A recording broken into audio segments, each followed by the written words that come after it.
ব্যাকরণগত দিক থেকে গঠনটা ঠিক আছে কিনা, তারপর তো বাক্যটা বলি। ইনফ্যাক্ট যখন আমরা ইংরেজি বলছি, একটা বাক্য বলি, মনে মনে আরেকটা বাক্য সাজাই, লাইন দিয়ে দাঁড়িয়ে আছে।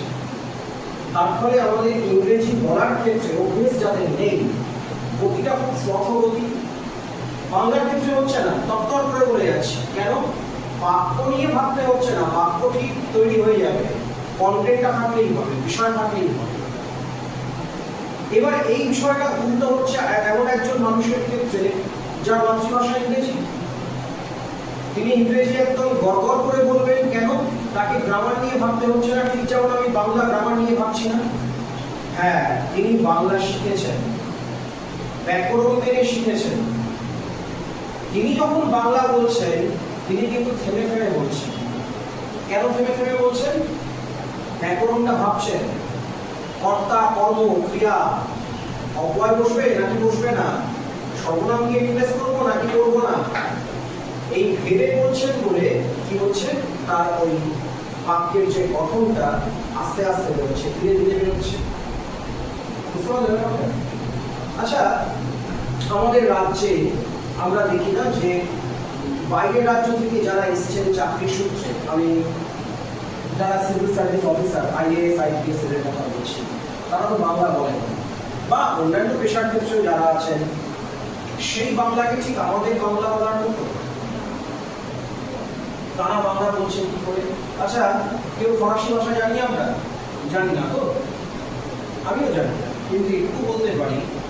হাত পা ধরে বেঁধে যদি ফ্রান্সের রাস্তায় ছেড়ে দেওয়া হয়, সপ্তাহ দুয়েকের মতো কাজ চালানোর মতো ফরাসি ভাষায় একটু একটু শিখে যাবে। ওই গ্রামার জানি না তো, কি করে শিখলাম? মানে কি করে তখন প্রয়োগ করছি? পরিস্থিতি বাধ্য করছে আমাকে ওখানে যদি সার্ভাইভ করতে হয়, তাহলে ওই তখন আমি ল্যাঙ্গুয়েজটা অ্যাকোয়ার করছি। তখন কিন্তু আমি এটা বলছি না যে আগে গ্রামারটা দেখি কি আছে, না, অ্যাকোয়ার করছি চারপাশে থেকে। ফলে যারা ভিন্ন রাজ্য থেকে আসছেন, তারা যখন বাংলা ব্যবহার করছেন, তার অধিকাংশটাই হচ্ছে ওই অ্যাকোয়ার করা। হ্যাঁ, তার মধ্যেও যারা সচেতন, যারা সিরিয়াস, তারা নিয়ম মেনে বাংলা শিখছেন। বুঝতে পারলাম ব্যাপারটা? তাহলে ভাষা ব্যাপারটা খুব ইন্টারেস্টিং, যে কোন ভাষা আমরা কিভাবে প্রয়োগ করবো, আত্মীকরণ করবো জানি না।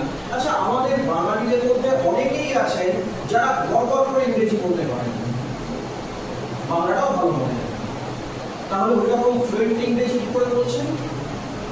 তিনি তার চর্চার মধ্যে দিয়ে ইংরেজিটাকে এমন জায়গায় নিয়ে গেছেন, ওটা প্রায় তার অ্যাকোয়ারিং ল্যাঙ্গুয়েজের মতোই হয়ে গেছে। কেন? চর্চা, প্র্যাকটিস।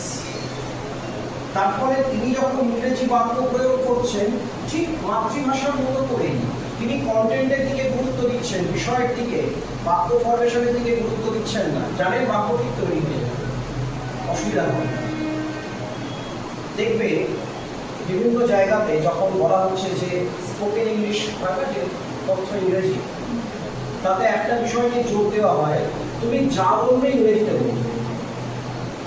না, আমি জানতে চাইছিলাম না ইংরেজিতে বলুন, আর এই একটা সাধারণ বিষয়, সেটা ইংরেজিতে। হ্যাঁ, আমি যদি তোমাকে বাধ্য না করি ভাষাটা বলতে, তাহলে তুমি কখনোই এই ভাষাটাকে আত্মীকরণ করতে পারবে না। সত্যি তো, বাংলায় যদি কোনো কিছু বলতে হয়, সেটা আমার পক্ষে আরামের বিষয়।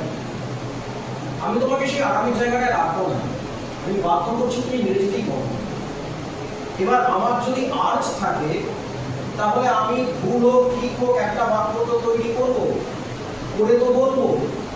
এই যে বাধ্য করা হলো, এটা যদি কন্টিনিউয়াস চলতে থাকে, একটা সময় গিয়ে দেখবো মোটামুটি আমার কিন্তু ইংরেজিতে একটা ধারাবাহিকতা, একটা ফ্লুয়েন্সি কিন্তু চলে এসেছে। শিশু যখন তার ভাষার ডেভেলপমেন্টের পর্যায়ে আছে, মাতৃভাষার সে গ্রামারটা কিন্তু জানছে না, জানছেন পরে, যখন সে কারিকুলামের মধ্যে ঢুকছে। ইংরেজির ক্ষেত্রে সেটা হচ্ছে না, গ্রামার না জানলে সে ইংরেজি ব্যবহারই করতে পারবে না। লার্নিং অ্যাকুইজিশন পার্থক্যটা বোঝা গেছে? ক্লিয়ার? বেশ।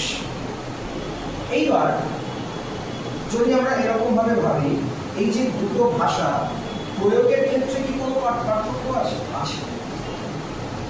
কোথায় পার্থক্য? বাংলায় কথা বলার সময়, বাংলা বলতে এই মুহূর্তে আমি আমাদের মাতৃভাষা বলছি, যার যার মাতৃভাষা। মাতৃভাষায় যখন আমরা কমিউনিকেশন করি তখন আমাদের মধ্যে যে আত্মবিশ্বাসটা থাকে, যখন আমি ইংরেজিতে কমিউনিকেট করব যদি সেটায় দক্ষ না হই সেই আত্মবিশ্বাস কিন্তু থাকে। আমি জানি অনেক সময় হয় না যে কোনো একটা কিছু ইন্টারভিউতে বলা হয়েছে ইংরেজিতে বলতে হবে, কিছুক্ষণ বলার পরে স্যার বাংলায় বলবো। তার মানে কি আমি জানি আমার একটু বাংলায় বলতে গিয়ে অনেক কথা বলতে পারি, তা জানি যদি ইংরেজিতে বলতে পারছি না কেন? তাহলে বাক্যগুলোকে না বোঝাতে পারছি না, সাজাতে পারছি না। আর বাংলায় বলে আপনি কি শুনতে চান বলুন, সঙ্গে পর্যন্ত এখানে বসিয়ে রাখবো, গর্ব করে বলে যান। প্রত্যেকটি মানুষের কাছে তার মাতৃভাষাটা এই কারণে এত পছন্দের, সেটা হচ্ছে তার কমফোর্ট জোন।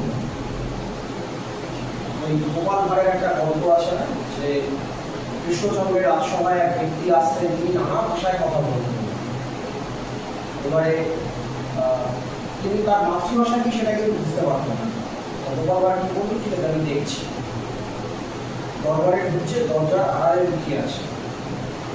গোপাল ভাঁড় একটা ধাক্কা মেরেছে, সে যেই পড়ে গেছে সঙ্গে সঙ্গে তার মাতৃভাষায় এই গালিগালাজ দিয়ে রেখেছে।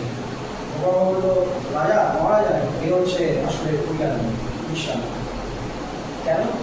ওই যে আচমকা ধাক্কাকে মুখ দিয়ে যেটা বেরিয়ে এসছে ওটা মাতৃভাষা। তখন কিন্তু সে আর ওখানে ফাঁকি দিতে পারে না। কেন? স্বাভাবিক তো প্রতিক্রিয়ায় বেরিয়ে আসবে, তখন তো সে ভাবছে না।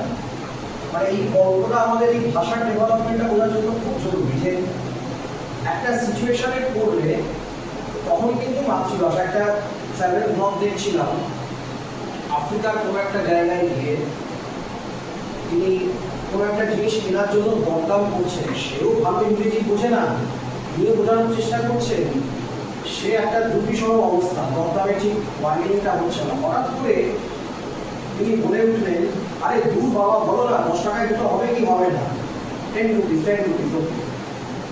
কি হলো? এতক্ষণ ধরে ইংরেজিতে এত কিছু বলার চেষ্টা করলাম, কিছু বুঝলো না। যেই বাংলায় বললাম 10 টাকায় দুটো হবে কি হবে না বলো, সে ভাষা বুঝেনি। সে তার অ্যাটিচিউডটাকে বুঝেছে যে 10 রুপিসের বেশি সে দেবে। তিনি বলছেন তার একটু বুঝলেন এখান থেকে, যেখানেই দেখবেন অন্য ভাষায় কাজ হচ্ছে না, সে বাংলায় বলুন কিছু একটা হয়ে যাবে। আপনার ব্যাপারটা সেটা নয়।